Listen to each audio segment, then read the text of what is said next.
Hey everybody, welcome to Do You Believe on Paranormal Zone TV. Thank you all so much for being here tonight. I'm so excited about tonight. And please, if you're new to the show, if you would please subscribe, I'd appreciate it. And also please don't forget to give the show a like. Now tonight, I'm really excited to have my friend, and it's an honor to have her as my friend, is Vanessa Hogle. She's a psychic, a remote viewer, automatic drawer, and author. And tonight she's joining us because of her gifts that she has on automatic drawing and her remote viewing.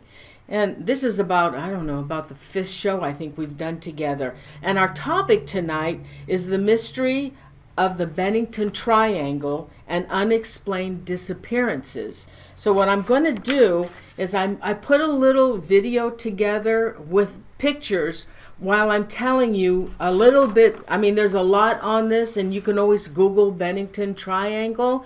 And but I'm going to give you a little bit synopsis on this location, and I'll play this video while I am talking about it. Okay, so here we go. Bennington, Vermont was dubbed the Bennington Triangle by author Joseph A. Citro. Bennington, Vermont is next to the Green Mountain National Park.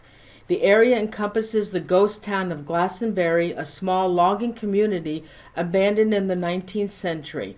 After the logging boom died, Bennington is the setting of unexplained disappearances, unsolved murders, bizarre sightings of mysterious figures, UFOs, Bigfoot, and planes that mysteriously crash. In 1945, a span of disappearances began in the Bennington Triangle. Every fall and winter for 5 years, people began to disappear with the same similarities the last 3 months of the year and between the hours of 3 and 4 p.m. Most of them were hiking alone in the woods when they vanished, except for one, an elderly man traveling on the bus that passed through the Green Mountain National Forest. And the only body that was ever recovered was so badly decomposed that they couldn't determine who it was. So, with that, let's welcome Vanessa to the show. Welcome to the show, Vanessa, honey. Hi. Hey, how are y'all? Oh, I'm so excited to have you on this topic. I came across, I had scheduled some other disappearances that we will do in the future, but I came across Bennington Triangle. I had never heard of it before. And then I discovered it and started reading about it. And oh my goodness, I had to do it. I mean, I had to do it. I had to bring it to the viewers. So what are your thoughts on this location, Vanessa? Well, normally I don't know where we're going to go with all this, but you did tag me in that post, so I knew. And as soon as you did that, I started getting these impressions, and I'm going to ask the viewers, the listeners, whatever information I put out there, see if you guys can run with it, because so much of it doesn't make sense to me, but it has to be associated with it in some fashion in order for me to get it like that, okay? Yeah. That's just kind of how I roll. And it's odd. And I'm going to start this out by disclosing these are what I'm feeling. These are my impressions. I am by no stretch of the imagination accusing anybody of any wrongdoing or illegal activity. That is not my goal here, but my goal is to be honest about what I feel and what I'm seeing. Right. Awesome. And I'm sure everybody can understand that. I hope so, because I don't want to get sued. I don't have nothing. Don't sue me. Okay, honey. All right, so you want to start with the first case? Okay, give it to me. Okay, so let me tell you about this one. All right, so this one is Middie Rivers. He vanished in 1945. He was 74 years old, and he was an old local honey ground. And Rivers led a party of 4 hunters around the area of Hell Hollow and the south woods of Glastenbury. Let me do this. On the way back, Rivers got ahead of the rest of the group and was never seen again. An extensive 8-day search was conducted, and the only evidence found was a single rifle bullet that ended up in the stream. The speculation was that Rivers had leaned over and the shell was dropped out of his pocket and went into the water. The disappearance had occurred on Long Trail. Here's the Long Trail area on U.S. Route 9. And Rivers was an experienced hunter and fisherman and was familiar with the local area, but no trace of Rivers was ever found. So, what's your thoughts on that? Okay, I'm going to start this out by giving the impressions that I got before the show started, and as we go through everything, we can see if any of that fits, and then I'll go with what I got as you were discussing that. Okay? Some very specific things came to me upon mention of this particular area, and one was, I think it was last night. I want to say it was last night. I haven't slept well at all this week, and I believe that is, because of this. But it was either last night or the night before. I woke up at about 2:30 in the morning, 3 o'clock in the morning, with 2 small words being screamed in my head, and I have no idea what they mean. But they keep screaming, the den. The den. D-E-N. Not den. Den. And it was a male's voice. Now, that could be bear den, wolf den, any type of animal, that might have a den where they hibernate. It could be anything like that. It could be a nickname for an underground place. I don't know. I just know that it was screamed, literally screamed by a very strong male voice in my head over and over. So there was very little sleep to be had. The other thing that I think is extremely important, and again, I don't know what it means. So maybe somebody that lives in that area or has been to that area will. Also this week, I have had a very strong, not chemical smells, not a chemical like that, but it's like something like almost like a gas, I guess, seeping up from the ground that almost seems to permeate the air. And what I'm being told is, if that is associated to it, it's not something that even if they did find a body that would show up in an autopsy, because you would have to specifically look for it. It's a very, very particular compound that is not something that would be on your standard autopsy talk screen, any type of chemical makeup that they would look for regularly. I can't get that out of my nose. And it feels almost like it has hallucinogenic or psychotropic properties to it. So that could cause disorientation. The other is a man. And I can't get his image out of my head. And I'll sketch that quickly and I'll show you guys. But we've said that. I've got that out of the way. Everybody knows that now before the rest of the stories start. I do believe, for me, what I'm being told and what I'm feeling, again, I'm not accusing, but for this particular person, I believe that there was foul play. Really? It wasn't just a disappearance. 5 people went into the woods, 4 people came out. Really? Yes.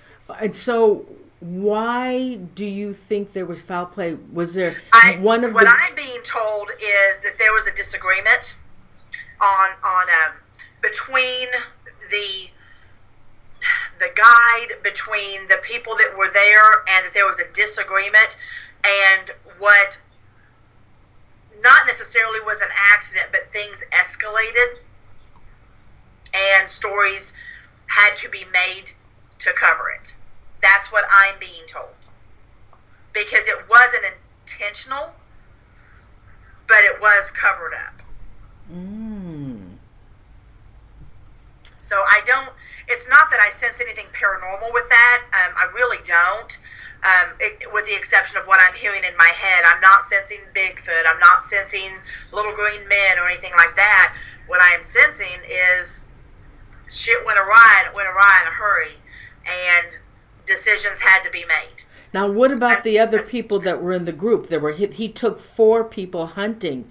Were they all in agreement with what happened to Middie, or they just kept quiet? Just not in agreement as to what happened to him, but in agreement to this. Putting it this way is better. He just disappeared. Yeah, they never found him. So what happened to his body? It was disposed of. Oh, so that's what I'm getting. Again, people out there in Paranormal Zone TV land, I could be wrong. Okay? So don't take what I'm saying as gospel. I can only give you what I'm getting. And that is exactly what I'm getting. Is it wasn't intentional, but the intent to cover up something that went wrong, an accident that went too far, an argument that went too far. That part was intentional. The cover-up was intentional. Now that bullet that they found in the stream, I didn't read anything whether it was a used bullet that would have been shot off or it was a brand new bullet. There was no explanation. What I'm seeing is a brand new bullet. I'm seeing a bullet that was not spent.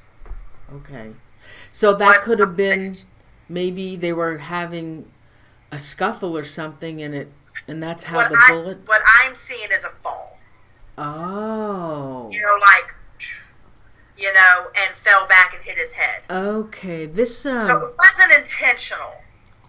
Wasn't intentional what I'm seeing. Wasn't intentional. I'm getting excited. I'm shaking my desk and the whole thing's shaking. I'm sorry, y'all. But it wasn't intentional, but it was covered up, is what I'm seeing and hearing.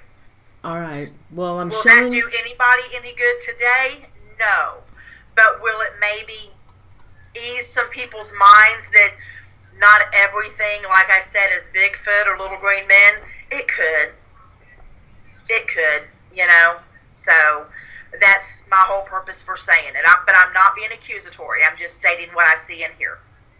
Were you able to get an image of him? I don't know if the person I'm seeing has anything to do with that particular case, because the person I'm seeing is relatively, in my mind, young. Oh yeah, Middie is. I think Middie was 74.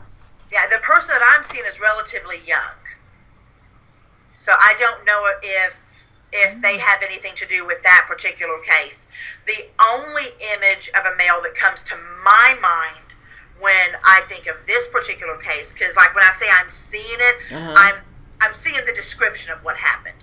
But the only person that I see to a certain degree in this particular case is a man, and he looks to be about 6'2". It could be due to boots. Could be due to the soles of the boots that he appears a little bit taller. I'm only 5'1", so everybody's fucking tall to me. Okay, he doesn't have a whole lot of hair. Though I'm almost getting a cue ball effect. This could be him. It could be one of the other people. I don't know.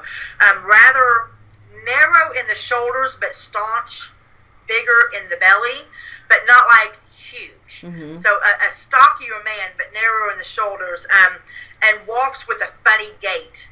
Not a limp per se, but has a certain way that his right foot rolls when he walks, which would support instability, and if there was kind of a scuffle, falling. Yeah. So that would support that. That actually just hit me and makes a bunch of fucking sense. Yeah. But yeah, he walks kind of with a weird gait because one of his feet seems to roll out a little bit. Yeah, there's these cases have hardly any pictures.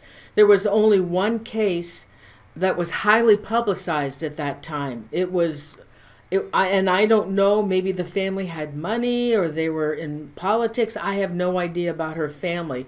But the one case that we're doing next was highly publicized, so there was more information on her. But these other cases, no pictures except for one really old picture. But I guess in those days, in the 40s and 50s, I guess they just couldn't get any images from these people. I don't know. Well, I mean, let's face it. I mean, you're talking about, let's just say 50s. Okay, well, no, we'll just go ahead and go back to 40s. That was 79 years ago. Yeah. 1940 was 79 years ago. So we're stuck in a time. Did I do the right math on that? You got to tell me. I think I did. I don't know. I don't have a calculator. I suck at That's math. Okay. But we think along the lines today of selfie time. Yeah. Everybody takes pictures of everything. And I mean, I didn't grow up in the 40s, but I did grow up in the 70s. I'll be 47 next month. And oh, you old lady. I know, right? No. Well, my hips are I'm just hurting. kidding. Damn, when we got rain coming, my elbows kill me. But in the 70s, we couldn't afford film. I mean, we got pictures taken once a year. Seriously, once a year, if that. But we didn't just go around snapping pictures, so it wasn't something, I think, that people did very often. Because not only did you have to buy the film, but you had to pay for the developing. Yeah. So we have to put our mindset back in that time. And so I'm not surprised if there wouldn't be a lot of photos or pictures of these people. Well, it doesn't surprise me one bit. Yeah. Well, somebody would have to have posted them, and I don't know how they get posted. Maybe off of websites, blogs, but nobody's done that because there are no pictures of Middie. I mean, I searched and I couldn't find anything. All right. So anything else on Middie? Did you want to show that image that you have? I don't know if this is the person, okay, that had anything to do with that. But this is the person that I keep seeing. So I'm gonna hold it up and see if I can get you to see it. In connection with this case. In connection with one of them. Oh, one of them. I don't know which one. Can you see him okay? Yeah, here, let me put you on full, let me put this on full. Hold on. Yeah, I put the, yeah, we can see that.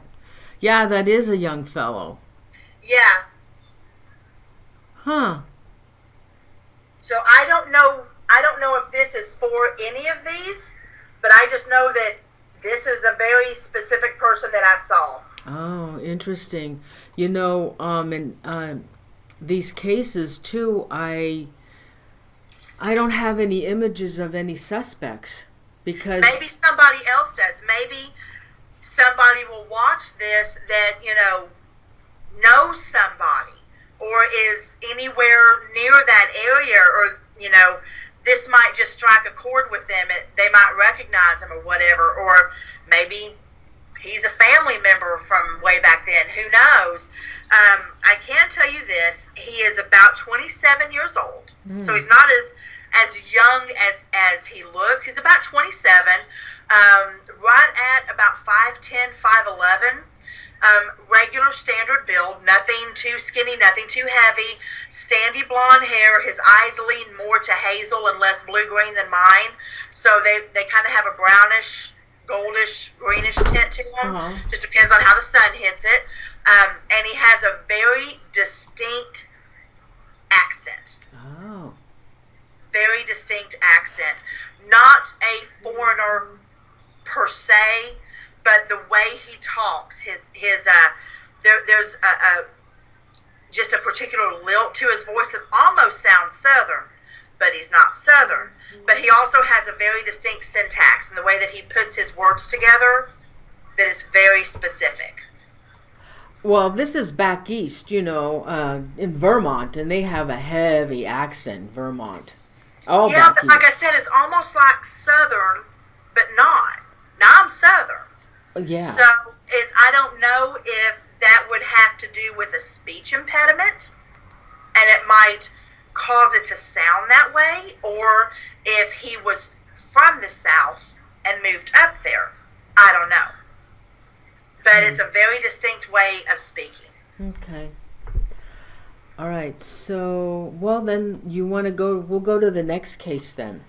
Okie dokie. And these disappearances are the 5 that are most prevalent, and there have been many others, but I didn't pick up on the others. I just did these 5. All right. So this one here is, this is Paul. Oh, sorry, wrong one. Wait a minute. Here, Paula Weldon. Okay, so the following year that Middie disappeared, this was an infamous missing person case in the history of Vermont. This Paula Weldon, she was an 18-year-old student at Bennington College, who decided to take a hike on the Long Trail. This is the Long Trail. During Thanksgiving break, when most of her peers had returned home from the holiday. Last seen on Sunday, December 1st, 1946, wearing easy-to-spot red and entering the Long Trail near the Glastenbury Mountain. Weldon never showed up for her Monday classes. Hold on. Spurring a massive search party for more than 1,000 people and a reward of $5,000. Despite the large turnout, numerous aircraft were utilized and a variety of assisting law enforcement departments, and no clues to her fate were ever discovered. Many, including Weldon's family, criticized the authorities for the lack of sophisticated methods in handling the case, which actually served the catalyst for the funding of the Vermont State Police 7 months later, and the case remains open. It should, because she's not dead. What? Yeah, she's not dead. You can't accuse law enforcement for not doing their job when the person is choosing to leave. So, what I'm seeing, and here's the funny part, is you said December 1st? Yeah, December 1st. Now, don't forget, everybody, like I said in the beginning, all these 5 cases were all the last 3 months of the year, the fall and winter months, and one after another, and they all took place supposedly between 3 and 4 p.m. in the afternoon. Okay. This is what I find fascinating. An 18-year-old girl decided to go hiking by herself in December in Vermont. Snowing. Yeah. No. Now, again, disclosure. What I'm feeling, what I'm hearing, not being accusatory. Okay. What I'm seeing up here in the noggin is that when she was on the path, she knew exactly where she was going.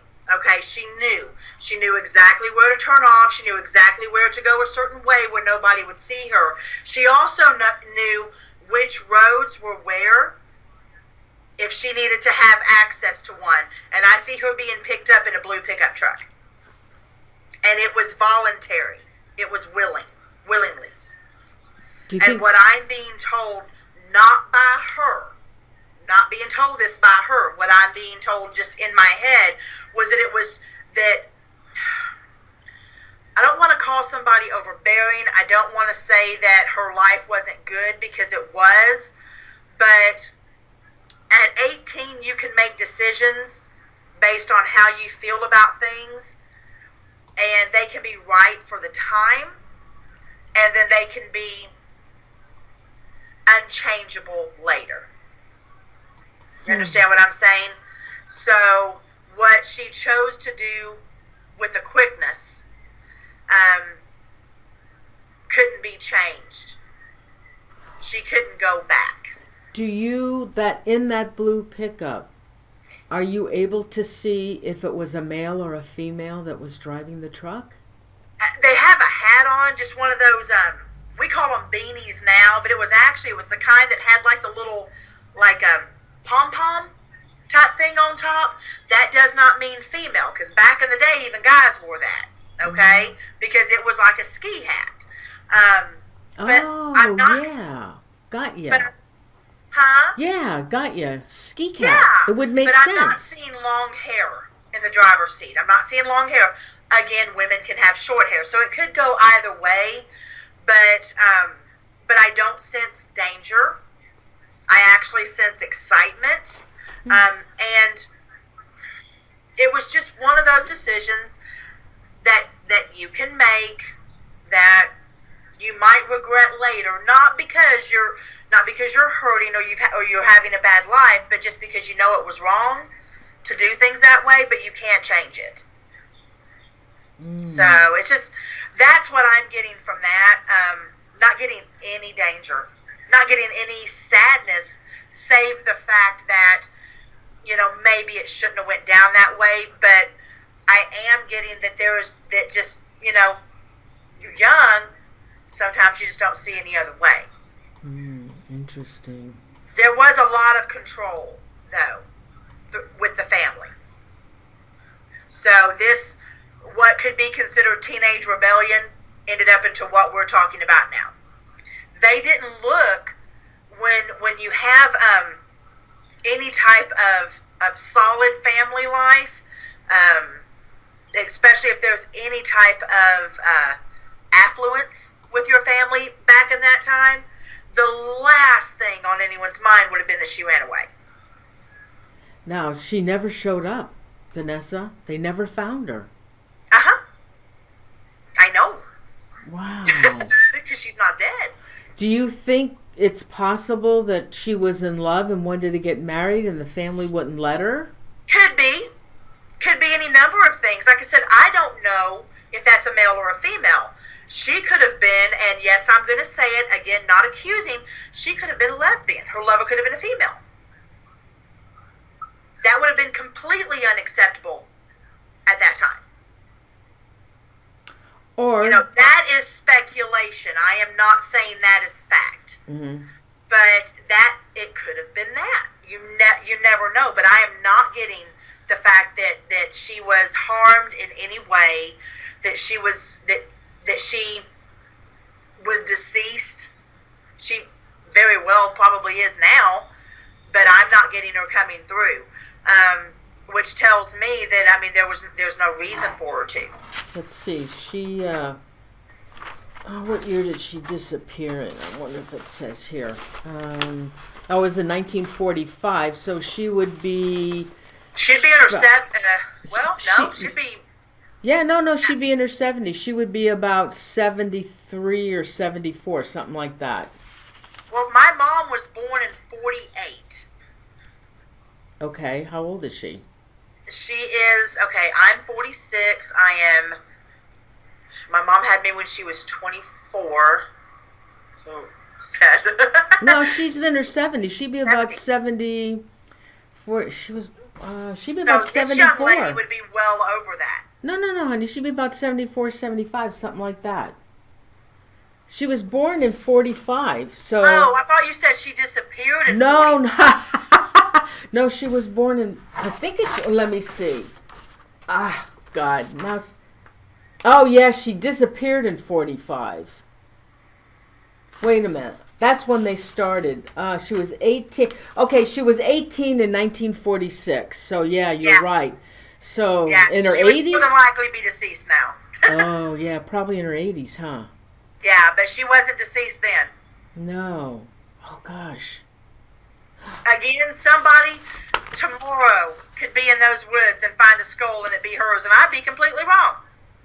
Totally possible. Wow. I can only tell you what I'm getting. Wow. I'm not saying what she did was right.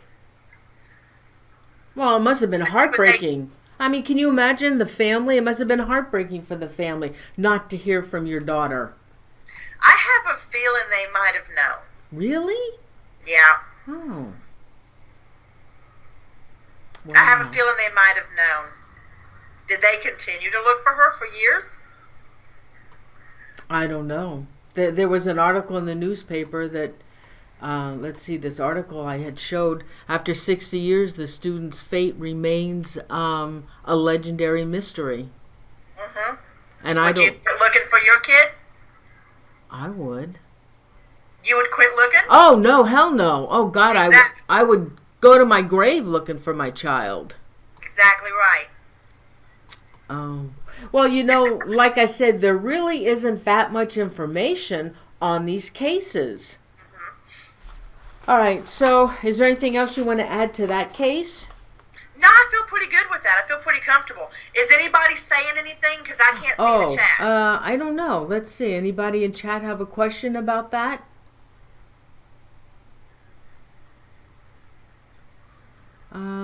Right now I don't see anything. If Royce can pick up something, if they have a question about that, any of these cases, let Vanessa know, and I'll give her the questions. Yeah, because I can't see it. Are they saying I'm full of shit? No, not yet. Not yet. Oh my God. I'm just keeping it real.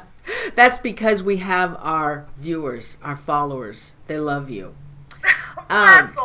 All right, so let's go. All right, so let's go to the next one then. Okay. Now this one's oh God, this one is so weird. Okay. All right, this is the vanishing of James E. Tedford, 68 years old, Vanessa. Okay. On December, and again, here, on December 1st, 1949, James' remaining family reported him missing. Police investigations and reports show he boarded a bus at St. Albans a few days earlier, and then it was like an eight-hour trip, and that he had not arrived at his destination. Tedford had vanished mysteriously during the last part of his trip. He was on his way home to his retirement home where he lived in Bennington, and he wanted to go see his family in St. Albans. The scheduled bus trip should have taken at least 8 hours, but the heavy snow caused a long delay. Let me go back to this. The route also passed through the Green Mountain National Forest, an area renowned for disappearances and strange events during the 1940s. Tedford was seen sitting on the bus by 14 other passengers, and they all testified to seeing him there, sleeping in his seat. When the bus reached its destination, Tedford was gone. The driver and other witnesses all testified that they had not seen the old man leave the bus. Tedford was seen getting on the bus in St. Albans by multiple witnesses, but that was the last time. Still on the bus at the last stop before arriving at Bennington, and on the last stop is where he vanished. And strangely, all his belongings were still in the luggage rack, and a local bus timetable lay open on his empty seat. Tedford never returned or was found. Tedford is just one of the number of mysterious cases of missing people from around the Bennington area in the 30s and 40s. So, my goodness, what do you think? What are you getting? I actually think you might think I'm crazy on this one. Oh no, here we go. He left for another woman. What happened? Okay, so he got on at the last stop, and at the last stop he was on the bus. Yeah. But when it went to go stop the next time, he was gone when it stopped, correct? No, he was still, let's see. Yeah, he was still there. He was still there. They saw him get on the bus. They saw him get on the bus, but when it went for its last and final stop, he wasn't there. He wasn't there. Okay. Is that correct? I don't know. You made me. Now you see, you have to listen when I read this to you because. I did. Okay, somewhere between the last stop and Bennington, he vanished. Somewhere between the last stop. Correct? At the last stop is when they didn't see him anymore. Somewhere between that. Okay. He was seen the last time sleeping in his chair, sleeping in his seat by 14 people. Yeah. But when it went to stop the next time, he was no longer there, as if he vanished off the bus, correct? All right. That's what they're saying. Let me read this to you again. Tedford was seen getting on the bus in St. Albans by multiple witnesses and was seen still on the bus at the last stop before arriving in Bennington. So somewhere between the last stop and Bennington, he vanished. What I am hearing and what I am seeing is that those 14 people were looking at a ghost. That is why his luggage was still there. He never got on for that last leg of the trip. Well, okay, so wait a minute. He was living at a VA retirement home. Mm-hmm. And he left to go visit his family. So, and he had some serious mental issues. And he wandered off. And he was not the one to get on. It wasn't him physically getting on the bus that last time. Oh my God. And I told you, I sound nuts to myself when I'm saying this. Okay? All right. I'm calling me crazy. Oh my God. But all 14 people had the same image because that's the exact image they were supposed to have. That's why his luggage was still there. That's why the bus thing was still there. Is because it wasn't him. They saw him. He was already deceased. He wandered off. Oh. He wandered off. He was considered a John Doe. His body was never identified. It was found, but it was never identified. Oh my God. That's crazy. Wow. Again, what I'm hearing, what I'm seeing. Not accusing. Oh my God. Not saying I'm right. I have to tell you though. But I even sound nuts to me. Oh, hey, you know what? It's the paranormal. I know what I own my crazy. Paranormal. I do. No. I put on my little, sandwich board and ring my little bell. I own that shit. But what a story that is. It's not unheard of. Oh. It's not unheard of. You hear things like this actually a lot, and it was really common back around that time. We've all heard those stories of, the girl who passed away, but she's in a prom dress, and somebody actually gives her a ride. Yeah. And to them, there's a real live person sitting next to them. They don't know any different, until they realize different, and that's exactly what I'm getting from this, is that that's what happened. Think about it. Everybody's tired. They've been on the bus, and they see him. They're not going to pay attention to him, but they see him. Okay, you have collaboration on this. Royce Hinman, our mod, he has gifts as well. Mm-hmm. And he said he was killed at the stop before and never actually physically getting on the bus, and it was his spirit. Yep. So you both are on. Oh my goodness. It sounds crazy. It does. And I know that people will have a very hard time believing that, and they don't have to. But I'm not going to lie to you. I'm not going to make up something that's more palatable just so I don't sound as nuts. So that's exactly what I feel. That's exactly what I see. And it's if you want to dissect it like a cop, let's dissect it, okay? Okay. If you said all 14 people saw basically gave the same exact situation. They all described it exactly the same. If he was alive and was on that bus, I can guarantee you, dollars to donuts, all 14 people would have seen something different. They would have noticed something different. They would have, one wouldn't have liked the way he smelled. One, would have said he was snoring. Mm-hmm. There would be variances, different nuances to each person's story. The fact that they all said the same thing means they all saw what he needed them to see. All right. Makes sense? You have another collaborator, Cassandra 50, who is our other mod. Sweet Annie, I don't know if Annie's here tonight, but Cassandra is our other mod, and she said she was on the same path too. On that same path.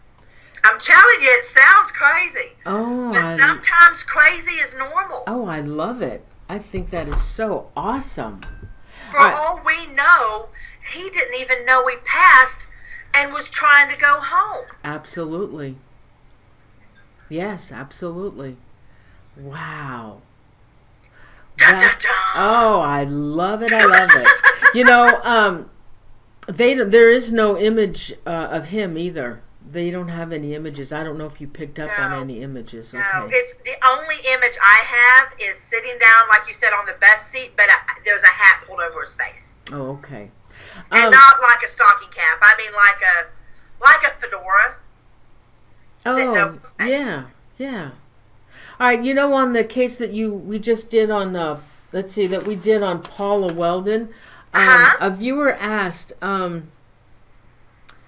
From Carolina, Vanessa, do you sense that she might have been pregnant? I didn't sense that she was pregnant, but I do sense that she had children. What? At 18? No, later. Oh. Yeah, later. I don't sense that she was pregnant at that time. There was she had her reasons. She had her reasons for doing what she did. Doesn't mean that like I said, that I agree with it. But she did have her reasons, and I'm not going to judge. Okay. Okay, another question. Annie is here. We have all our mods tonight. Our mods. Love our mods. Wasn't for them, we wouldn't have the fabulous chat that we have. CM wants to know, what about the luggage? Well, he didn't make it on to the next, you know what I mean? The buses, they transfer luggage. You don't carry it yourself. Yeah, that's right. Yeah.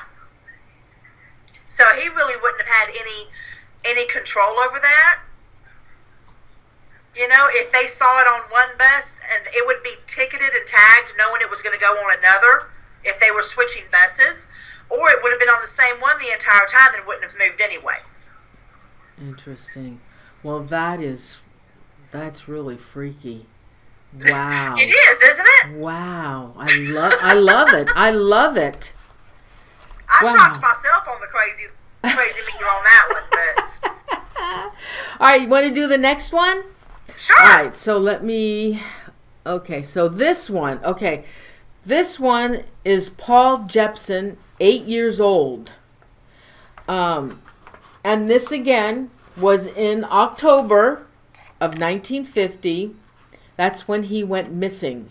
Last seen happily playing in the family pickup truck by his mother, who left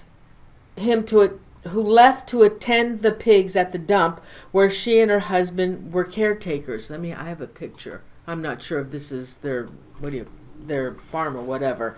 That's when he vanished. Okay, so he was in the pickup truck. He was with his mother. He got off with her, and that's where he vanished, where all these pigs were, where they were caretaking. In addition to the hundreds assembled for the search party, a New Hampshire sheriff brought in a bloodhound to sniff out the missing boy. Let's see. Hold on, I'm showing them a clip. The dog was able to pick up his scent, but abruptly lost the trail at a nearby crossroads, suggesting a possible abduction by a motorist. As the case dragged on without resolution, some suggested that Jepsen might have met an early demise at the hands of his parents and was dinner for the pigs. But in keeping with the eerie feeling of the Bennington Triangle, the boy's father told the Albany Times-Union it was perhaps the lure of the mountains that pulled in his missing son, as the boy had talked of nothing else for days prior to his appearance. Now that's weird. No, it was not the lure of the mountains. They are actually very correct when it comes to the pigs. No way. Yes, way. No, why? Pigs can clean up anything in less than 20 minutes. They can dispose of an entire body with a swiftness. And especially when you're talking about people that actually have all the time that, you know, that they need to do that. At a dump with pigs. No. Yeah, I am right there with whoever said that is what happened. That is exactly what I feel happened. I actually feel that the mother and the father were together and in on it, that they had the story concocted before it ever even happened so that they would have it practiced and down pat. As far as bloodhounds being able to track his scent, that is so fucking easy to do. It's not even funny. All they have to do is drag a sock. That's all they've got to do. Oh. That was totally, in my opinion, again, surviving relatives, please don't sue me. In my opinion, that is foul play of the worst kind. Wow. And it was not comfortable. Wow. That's insane. You wouldn't happen to know what the little boy looked like, would you? There's no pictures of him. What I'm seeing in my head is I'm 5'1", so I would put him at right at, I don't feel like he was a very, very big kid, but right at about 4 feet, maybe 4 feet tall. Not too terribly tall, not too terribly short. Thinner build, darker brown hair that kind of had some real red highlights in it, not this fake bottle shit like I got. Like copper a little bit through it. Darker eyes is what I'm seeing, but that could be pupil dilation. He reminds me, if you remember back to the movie Stand By Me. Yeah. Do you remember? You remember that movie? Yeah. With the 4 boys that went to go look for the dead body. The one that had the bowl cut, kind of the little bowl cut. I'm not saying that's how he looked. He had on the striped shirt. He's the one I think that grew up to be the writer. You know, he reminds me of him in looks. Not that he looked a lot like him, but that's who he reminds me of. That's the vibe I get. Oh, okay. Wow. That's disturbing. Oh, man. Yeah. Huh. Okay. Anything else? What about the parents? Why didn't they want their son around anymore? Can you pick up anything on that? Greed. They wanted time for themselves. He could be kind of a handful, and that wasn't something that they were prepared to deal with. Kind of what we would call today ADHD, ADD. You know, which back in the day we just called, it was, you were high strung. Yeah. Ants in your pants, things like that. Yeah. His would have been what we would consider, and I work with children, what we would have considered a more more exaggerated. It would have been more problematic, maybe even bordering on the spectrum of autism with sensory issues and stuff. Uh-huh. So he was a handful, but he was still a kid. Wow, poor thing. It's disturbing, to say the least. Yeah. All right, our last case. You okay? Yeah, Sorry. Those hit me hard. Sorry. It's okay. Is anyone saying anything? Do they have any questions? Does anybody have any questions for Vanessa on this case? I think, well, they're just all saying how sad, you know. Maybe a B3 Airspace is a Satanist family? Love of the mountains? Not that I'm getting. I'm not saying that couldn't be correct. I'm not sensing that. It's selfishness, greed, not wanting to have to deal with it.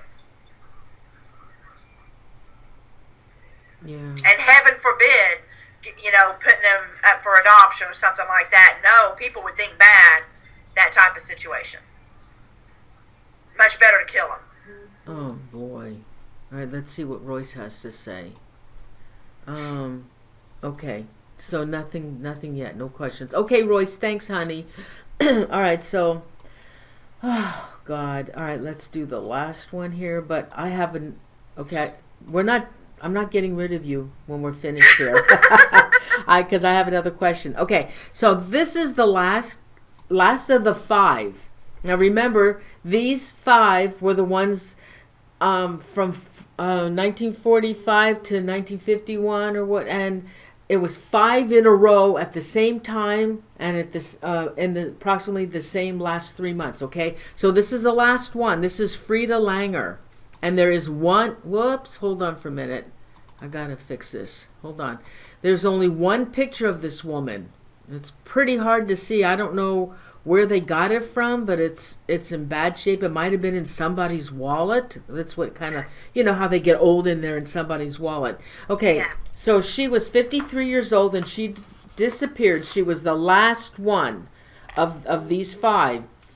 November of 1951. And only about 2 weeks later, after that one, Frieda, an experienced hiker and survivalist familiar with the area, went missing on the Somerset area of the long trail bordering east of Glastenbury. After hiking a brief half-mile with her cousin Herbert Eisner, Langer fell into a stream and set back to their camp to change her clothes, where her husband was resting with a hurt knee. But neither her husband nor her cousin ever saw her again. Helicopters from the Connecticut Coast Guard and the U.S. Army in Massachusetts, as well as the local aircraft from citizens and the Vermont Aeronautics Commission, helped search for Langer.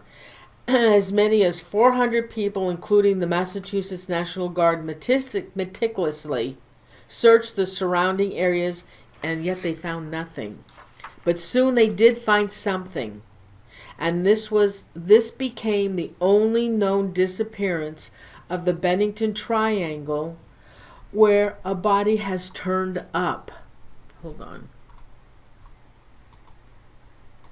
6 months after she went missing, Langer's corpse was found near the Somerset Reservoir. Curiously, an open area that had been searched extensively numerous times and in the previous months. So they searched that area, and then when they went back, her body was there. Yet even with the body, the case saw little resolution. The body had decayed so badly that no cause of death could be determined, only fueling further speculation about what kind of disturbing end she might have met. What are your thoughts on that? And I know it would be the easiest thing for me to say that it would be her husband or her cousin or something like that, but I actually do feel like she met her end by a stranger. That she was a victim of opportunity, and that's what I'm seeing. And it's what I'm seeing is the hands going around her throat, stopping her from being able to speak, to scream, to breathe. And it was just one of those situations where she was in the wrong place at the wrong time. She wasn't sought out. She wasn't somebody nobody had followed her like that. You know, she was literally a victim of opportunity. That person was there. They did it. You know, and that it's a rarity that you kind of come across that, you know. But I actually think if they would have been able to determine the cause of her death, they would have been able to link it to other deaths and attacks. Okay, now wait a minute. People actually escaped. After the fact, they would have been able to link her to them, but they didn't. The body was not where it was found the entire time. Right. So I do feel like this person, like she was either the beginning of this or the end of this person's career in doing this. And it wasn't just in that area. They had the ability to go not just in that surrounding area, but into surrounding states. But keep in mind, then especially, but even now, unless there's a reason, police departments don't interface. They don't connect with other police departments unless there's solid evidence in why they should do so. You know what I mean? So it would have been a miracle. Was it a serial killer? I don't think he started out that way, but she was part of that, yes. Okay, because but not just for Vermont, it's surrounding areas as well. Yes, and there was talk of a possible serial killer in that area. So some of these cases, they thought, well, was it just things from another dimension causing these, or was it a serial killer? She's the only one I get that vibe from. Wow. Only one. The only one that I'm getting any type of information on that. And it's weird because I don't even know if these were around then. I mean, I know they are now, but it's weird because it's like a refrigerator truck that I see her body being kept in for quite some time. A nice truck? Maybe a nice truck. Could be, yeah. It could be. I don't know the difference between the refrigerated trucks that we have now and what they had back then. But it's weird because I see her body almost going from frostbit to thawed, frostbit to thawed, back and forth. And that would really, really, really fuck with being able to determine any cause of death. And then being exposed to the elements after the fact. But enough time had passed that she could be put back there from somebody used to the area and knowing when it would be busy and when it wouldn't be, or different ways that they could take to get to where they needed to get to, that they felt comfortable going ahead and basically putting her back where she left off in order to be found. All right. Well, now Cassandra, our mod, she says, Vanessa, I feel she walked into something she shouldn't have, so they killed her. Very well could have been. Very well could have been. Like I said, she wasn't sought out. She wasn't stalked. She was seriously just a victim of circumstance. Wrong place, wrong time. Because she wasn't the type. The person that I'm seeing, she wasn't what they were looking for, what they would choose for themselves. But, sometimes you got to get, and I don't know how to say this without sounding like a bitch, but if you're that person that's doing these horrible things and it looks like you're going to get exposed, doesn't matter if the person's your type or not, you're going to do away with them. Yeah. And you're generally going to do it in a way that you're already comfortable with. And that's why I'm feeling the strangulation really bad. Wow. Now, was it one person? Do you get it with the feeling that it was one person? I've only seen one. Okay. I've only seen one. But it could be more. But I've only seen one. Very large man. But not somebody who would stand out in a crowd either. He's not somebody you're going to give any kind of a second look at. You're up in the mountains. He's the kind of guy you expect to see. A guy in a business suit would have stood out worse. Wow. I actually think that he was common to the area. I think that this person was around them all the time. Wow. Was around the people of that area all the time. Yeah. Huh. Well, sure as hell wouldn't be the first time. We know that. Yeah, absolutely. Oh my goodness.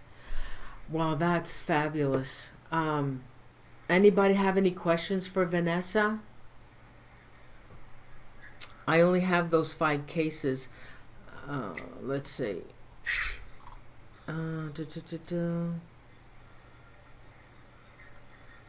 Okay. No, I guess we don't have any questions. Yeah. And, hey, as long as they're not calling me crazy. I did, so.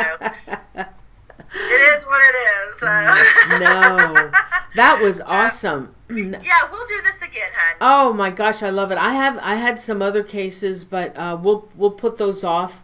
Both of these were viewers' choices, and the mystery of Bricka family murder massacre and Anne Marie Burr, and we'll add those to our next show. And I hopefully in a couple of months I can get you on so we can do another one of these, because I got to do the viewer's choice. And I'm sorry if you're watching. I'm really sorry I didn't do it this time. But Vanessa, right, we're gonna do it the next show, okay? Well, the only time I will tell you this: June and July, I got nothing, because in June I'm gonna be at my Paracon. At Haunted Road Media's Paracon. I'll be there with my publisher, Mike. You know him, Mike Ricksecker, and all the other authors. That's June 1st. And then the second week in June, I've got a family reunion in Florida. And then in July, I will be elsewhere. Oh. That's all I'm going to say. Really? Uh-huh. Elsewhere, huh? Okay. That's all I'm gonna say. Well, you guys are coming back. We're doing a show on the little Holly girl. Cool. Didn't you know that? No. Yes, you did. No. Yes, you and Julia Siracusa. Okay, yeah. Yeah, we're doing the show on your documentary and what you found out about Holly. Oh yeah, brain fart. Okay. I forget what month I have. Let's see. I forget what month it was. Let's see when. I need a drink. March 7th. March 7th. That's okay. Yeah, March 7th is good. Yeah. Yeah. No, in July, if things go as they're supposed to. I won't be stateside. But you're coming home, right? Yes. Oh, okay. Long as you come home, Vanessa. You gotta come home. Okay, so I'm showing your books here, and you know what? Like I told Vanessa, here she's an author. She has 4 paranormal books, and I've never had her on the show with her about her books. So that's another must that we have to do. And I'm showing you, these are Vanessa's books, and they all can be purchased on Amazon.com. I got to tell you, can I plug myself just for 1 second here? Absolutely. I'm so blessed. I'm so blessed by the support that I have, because, I mean, my next book isn't out yet. I'm still working on that, and still working on the one after. But there's 3 right now. I have my own 3, and then I've been published in 4 others, so that's 7. But it's been since 2017 since I released a book, and y'all,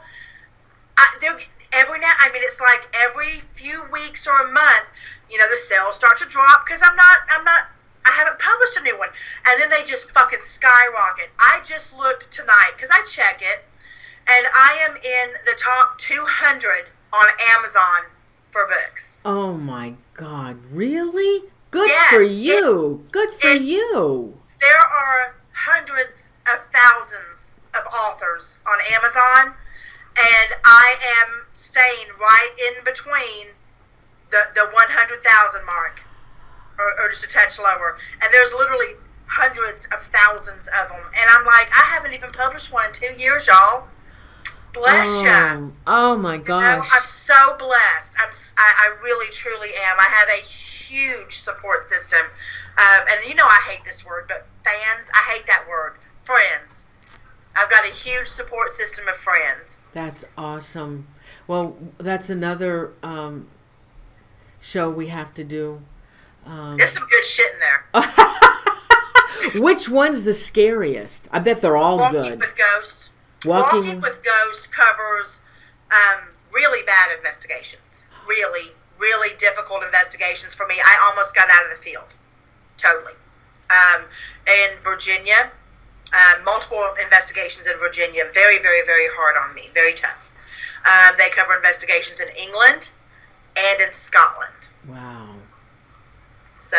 Oh, I can imagine. Yeah. I can imagine the ones in England and Scotland are pretty. Virginia is 100 times worse. Virginia. Yes. Wow. Yeah. Bad. Yeah, the English ghosts love me. You know, and one in Scotland we stayed in an apartment in Edinburgh, and all she wanted to do was keep me up all night and try to feed me bangers and mash. You know, she was so sweet. But Mr. Boots, he's in the book too. He's not so nice. Wow. Well, he's not so nice. But there's a lot in there. I take the pretty out of the paranormal in that book. I take the Hollywood out. There's some very disturbing things that have happened to me in that book. Very embarrassing things. Really? Yeah. Wow. Yeah. It's not easy doing this. It's not easy at all. And I've been beat up. I've been bruised. I've been violated. It's not always fun. No, it's not. And TV doesn't show you that. And so in this last book, in Walking with Ghosts, Giving Up the Ghost is my parabiography. That tells everything up to that point. Bluntly. Walking with Ghosts is the stories, and in the back of the book there is letters from people that I've worked with that have talked about their experiences with me, and investigations that we've done, remote viewing, that we've done and everything, and I didn't change one word. I didn't tell them what to write. If it made me sound like shit, it was going in the book. Okay, because I'm all about being real, and it was enlightening. It was really, really, really enlightening to see all of that, and like I said, I'm unbelievably blessed. And since that, I've had to update my bio. In the last 4 years, I've worked on either on location, remote viewed, or consulted for over 400 cases. Oh my goodness. Wow. In 4 years. Less than 4 years. Wow. Have you come across some really bad demonic cases? Actually, I want to ask you, do you believe these cases that everybody says are demonic? Is there such thing as these cases, are demonic, or they're just really bad negative entities? I'm going to be real honest. Okay. I have done this in one way or another. I've been involved in the paranormal for 44 years. I've been talking to dead folks since I was 2. Wow. I'm going to be 47 next month. In 44 years, I have only come into contact with something I would deem possibly demonic twice. 2 times. All right. So, what are the characteristics of a demonic entity as opposed to a really, really bad negative entity? I will give you the physical characteristics because that is the best. And it states it in Walking with Ghosts. In what we call the People Barn, there in Virginia, it was on a private residence, and it's explained in the book. You got to buy the book. Buy the book, okay? We had been out in front of the barn earlier that evening, went and did some stuff. Homeowners are with us the entire time. Nobody else knows we're there. We go back out to the barn after a particular situation happened with me because we know we need to figure out what the fuck is going on, okay? In front of that barn, it was set in like an alcove of trees, and there there was one of those big wooden spindle that looks like a big thread spool, but it's like a table, you know? And we'd already been out there. We'd seen it, nothing on it. We come back out there, all of us together, and the entire top of it is covered in centipedes, spiders, maggots. Oh my God. Yes. So much so that they're falling off the edges of the table. Falling off. There's so many of them. You couldn't have went and bought all that anywhere. It's not like I'm saying it was covered in bait. You know, you couldn't have went down to your local tackle and tack shop and bought all that shit. It was centipede, spiders, and maggots. Man. And the smell is ungodly.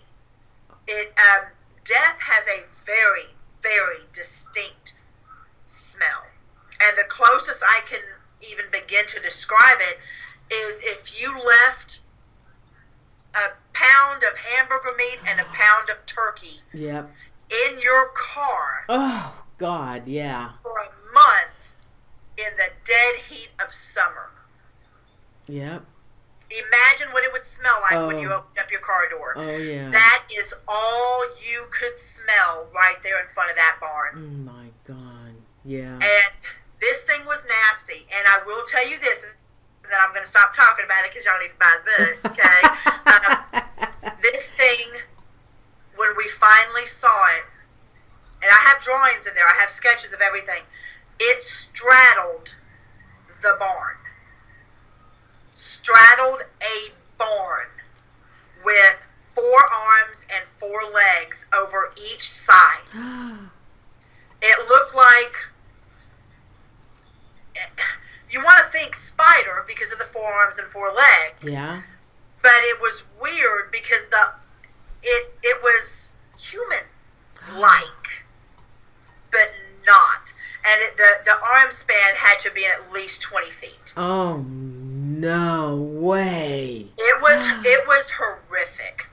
It was horrific. It was that about did me, Gwen, and Chris in. We about said nope, no more. It took me, by the time I came back from Virginia, it took me a good month to even feel like me again. Jeez, it about ended it all. Wow. And it's all in there. Oh my gosh. It's not pretty, people. It's not what they show you on TV. Something like that is a rarity, but it's really fucking dangerous. And the things that, I mean, everybody wants to say that word because it draws attention. Fact of the matter is, my opinion is, if you're an asshole in life, you're an asshole in death. Yeah, that's what you know, they say. If you're a nice person in life, you're a nice person in death. So if somebody is a big old dickhead and he dies and he decides to haunt, you're going to have a dickhead ghost. Wow. Yeah, that's what they say, Vanessa. I've heard that many times. It's true story. Yeah. There's something very specific. And let's cover the knocking 3 times. Yeah. Y'all, how many times do you knock when you go knock on a door? Oh, usually 3 Average times. is 3 times. Yeah, yeah. It has nothing to do with insulting the Trinity. It doesn't. Interesting. Yeah. No, so when you've been with other ghost hunters, have they said, okay, if you want to show us that you're here, would you knock 3 times? No. They don't do that? Okay. No. Not that I'm aware of.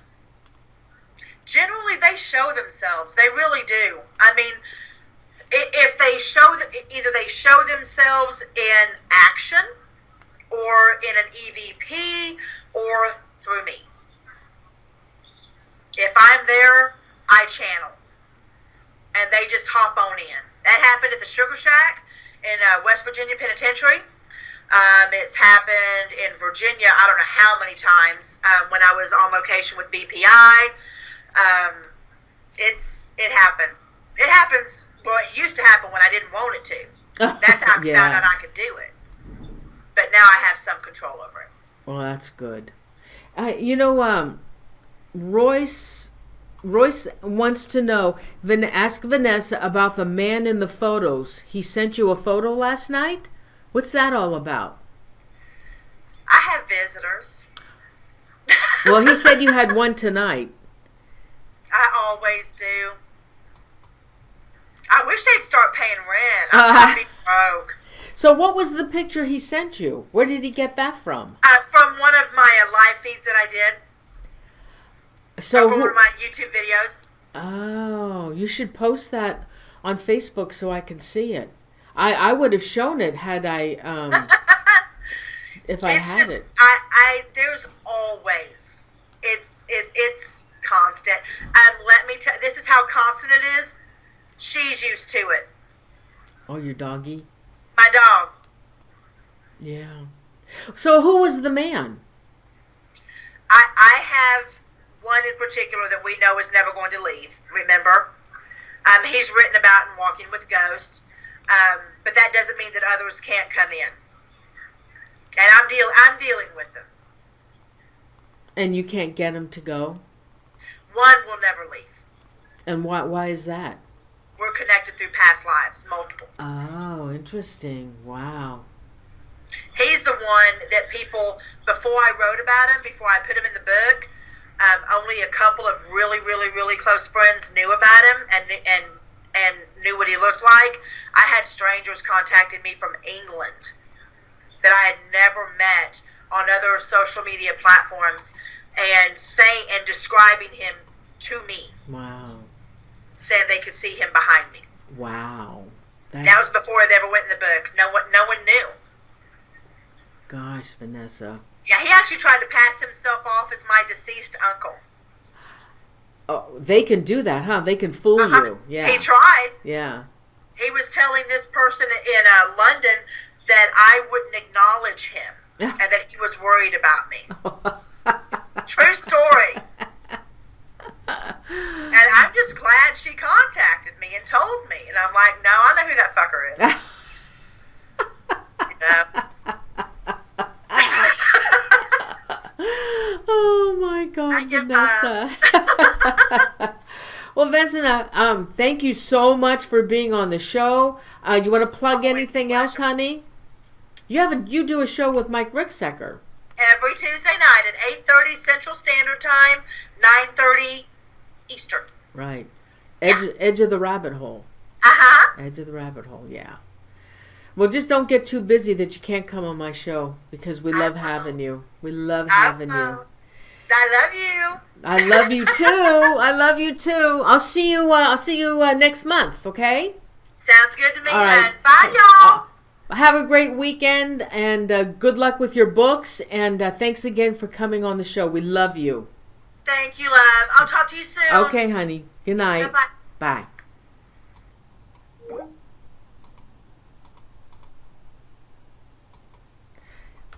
Okay. Thanks, everybody, for joining us tonight. Hope you enjoyed the show.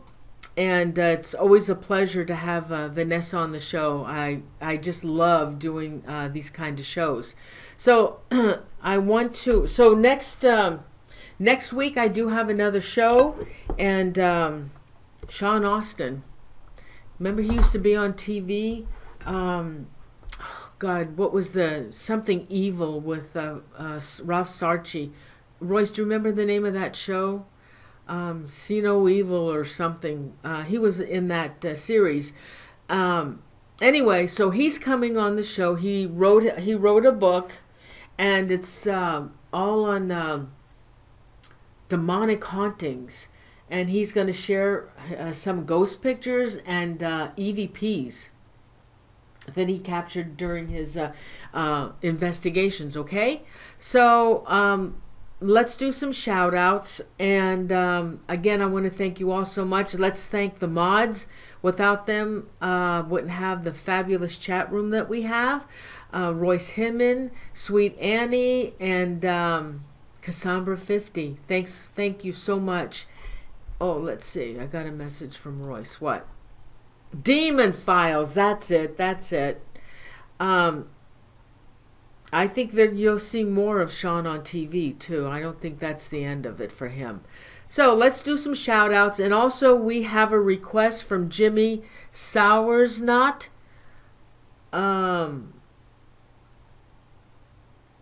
Prayers for him, for Jimmy. He has surgery. Oh my gosh, throat surgery tomorrow at 9. So everybody, please give your positive thoughts and prayers to Jimmy. Hope everything turns out well for you, Jimmy. Thank you. Oh, what else? What, Royce? Chippa honey, thank you so much. She says, thanks, Norene and the mods, for great shows. Thank you so much for your super chat money. Thank you so much. Really appreciate that. So, let's do some shout outs, and let's see what I got here. Oh, and let's see, Graham Crosby, Carl White, whoops, hold on. I know Royce scolds me on this, but let me see. Dust Bunny, Butterfly Kisses. Oh, we haven't seen you in a long time. Angel S, Chippa Terry, Katie Palmer, Cherry K Montalbano, Maria H, Penny Walton, Laura Labratak, Shelley Sykes, Leah Pardesta, Maria Sandra Amador. Oh, there you are, Carl. Laura, Angel S, Julie Wilson, Princess Patricia. I haven't seen you for a while. Charlie Scott. Yes, Butterfly Kisses. Starry Night. Hi, Starry. The Haglin. Let's see. Cindy W. We had a nice crowd tonight, so I know there's more of you. Katie Palmer, Tracy Clark. Who else wants a shout out? You're welcome, Tracy. Who else wants a shout out? Anybody else? Tammy Heitzman. Oh, Jimmy Sowers. You're welcome, Jimmy. We send good vibes headed your way. And prayers too for you. Okay, what's Royce want? Okay, so Andrew and his trucking gnomes. Anita Ackerman. Jimmy Sowers. Leonora Morano. Robert Hanna. Anybody else I missed? I got some more shows I have to schedule. I want to bring Jason. Oh God, I forget Jason's last name. He on the Dibbit box. I want him to come back because I want to know why he lent his Dibbit box to Zach Bagans, and Zach Bagans has it in his museum, and so I want him to talk about. I've had him on my show before, but it wasn't on my channel. It was on somebody else's, and it was a really great show. And so I'm going to have him back on my channel because I want him to talk about that Dibbit box. And so anyway, I got some other good shows lined up. So yeah. So anyway, everybody, I love you guys. Again, Chippa Terry, thank you so much for the super chat money, and our mods again. Everybody, a group hug. Again, thank you, Royce Hinman, Cassandra 50, and Sweet Annie, Unique Annie, for being the mods. Give them a big thank you, and I guess I'll see you. I'll see you next Thursday. Yes, another live show next Thursday. Okay. So, and don't forget to give the show a like and subscribe. If anybody is new watching, if you would please subscribe to my channel, I'd appreciate it, okay? Thank you so much, and I love you guys, and I really appreciate you coming to my live shows. You can also sign up for a reminder, and you need to check your spam. It's possible that the reminders are going into your spam file. You can go to ParanormalZone.tv and click on the little tab, show reminders, and you'll be on the list, okay? All right, everybody, I'm going to go, and I will see you next Thursday, okay? Another great show for next Thursday. Love you guys, and have a great weekend, okay? Thank you so much for being here. Thank you all. Love you guys. Thank you. Good night. Thanks.